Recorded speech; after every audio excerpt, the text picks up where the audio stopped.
ایک ایسے سلطان سے جس کے پاس آپ کہہ سکتے ہیں سب کچھ تھا، لیکن اس کے دل میں ایک بہت گہرا شک چھپا ہوا تھا۔ ایک عظیم سلطنت کا سلطان، طاقت ایسی کہ کوئی مقابلہ نہیں، انصاف ایسا کہ ہر طرف مشہور، لوگ اسے ایک سچا حکمران مانتے تھے۔ لیکن اس ساری شان و شوکت کے پیچھے اس کے دل کے کسی کونے میں ایک سوال ہمیشہ چپتا رہتا تھا۔ وہ اکثر اکیلے میں خود سے پوچھتا تھا، کیا یہ لوگ سچ میں مجھ سے محبت کرتے ہیں یا صرف میرے تخت سے ڈرتے ہیں؟ کیا میں واقعی میں رحم دل ہوں یا بس ایک طاقتور بادشاہ؟ یہی وہ کشمکش تھی جس نے اس کی راتوں کی نیند چھین رکھی تھی۔ اور پھر آخر کار ایک رات اس نے فیصلہ کر لیا۔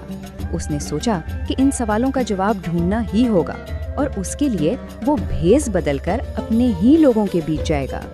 تو بس اس نے اپنا شاہی لباس اتار پھینکا، بالکل سادے سے کپڑے پہنے اور اپنی اصلیت جاننے کے لیے شہر کے بازار کی طرف نکل پڑا۔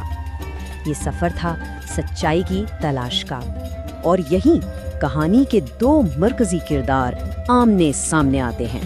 دیکھیں، ایک طرف ہے وہ طاقتور سلطان جس کا دل سوالوں سے بھرا ہوا ہے، اور دوسری طرف ہے ایک نابینا فقیر جس کے چہرے پر ایک عجیب سا اطمینان ہے۔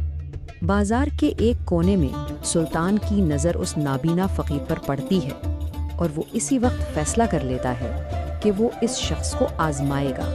سلطان اس کے پاس گیا اور تھوڑے سخت لہجے میں اس سے پوچھا، تم روز یہاں بیٹھ کر بھیک مانگتے ہو؟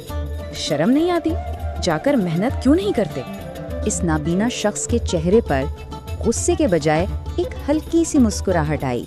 اس نے بڑے اطمینان سے نرمی سے جواب دیا، حضور، اگر آنکھیں ہوتی نا تو میں ضرور محنت کرتا، لیکن میرا یقین ہے کہ میرا رزق تو میرے رب کے ہاتھ میں ہے۔ سلطان نے سوچا، اس کو تھوڑا اور آزماتے ہیں۔ اس نے پوچھا، اچھا، اور اگر میں تمہیں کچھ بھی نہ دوں تو پھر کیا؟ فقیر نے بالکل اسی سکون سے جواب دیا، تب بھی میں آپ کے لیے دعائیں کروں گا، کیونکہ دینے والے آپ تھوڑی ہیں، دینے والا تو وہ ہے۔ اور یہ الفاظ یہ سیدھے سلطان کے دل میں جا کر لگے۔ اس جواب سے سلطان اتنا متاثر ہوا کہ اس نے اپنی جیب سے ایک معمولی سا تانبے کا سکہ نکالا اور فقیر کے ہاتھ پر رکھ دیا، بس ایک چھوٹا سا بے وقت سا تحفہ۔ لیکن اس معمولی سکے کے بدلے میں جو اسے ملا نا، وہ انمول تھا۔ اس نابینا شخص نے فوراً ہاتھ اٹھائے اور دعا دی، اے اللہ، جس نے یہ دیا ہے اس کے دل کو ایسے نور سے بھر دے کہ وہ کبھی اندھیروں میں نہ بھٹکے۔ یہ دعا سن کر سلطان کے قدم وہیں رک گئے، جیسے زمین نے پکڑ لیے ہوں۔ تو اگلے دن اس کا عزت کے ساتھ دربار میں لایا جائے۔ جب وہ دربار میں پہنچا تو سب درباری حیران رہ گئے۔ سلطان خود اپنے تخت سے اترا، اس کے پاس گیا اور بتایا کہ وہی کل رات والا آدمی ہے، اور پھر اس نے وہ سبق بیان کیا جو اس نے ایک رات میں سیکھا تھا۔ اس نے پورے دربار کے سامنے اس فقیر سے کہا، تم نے کل مجھے پہچانا نہیں؟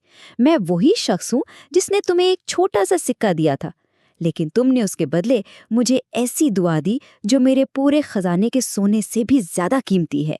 اور پھر اس نے وہ سب سے بڑی بات کہی جس سے سب نے سنا، میں تمہیں آزمانے گیا تھا، لیکن حقیقت یہ ہے کہ امتحان میرا ہو گیا، اور آج میں یہ مانتا ہوں کہ سچا بادشاہ وہ نہیں جس کے پاس طاقت ہو، سچا بادشاہ وہ ہے جس کے دل میں رحم ہو۔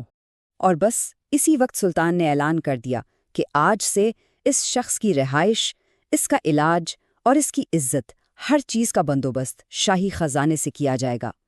یہ اس کی بدلی ہوئی سوچ کا، اس کی عاجزی کا ایک عملی ثبوت تھا۔ تو اس پوری کہانی کا آخری سبق کیا ہے؟ اس کا نچوڑ کیا ہے؟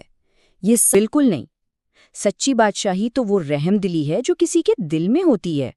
یعنی اس دن صرف ایک محتاج کو سہارا نہیں ملا تھا، بلکہ ایک سلطان کو اس کا ضمیر واپس مل گیا تھا۔ ایک عجیب دن تھا، دونوں کرداروں کے لیے ایک ٹرننگ پوائنٹ، ایک کی زندگی ظاہری طور پر بدلی اور دوسرے کی باطنی طور پر۔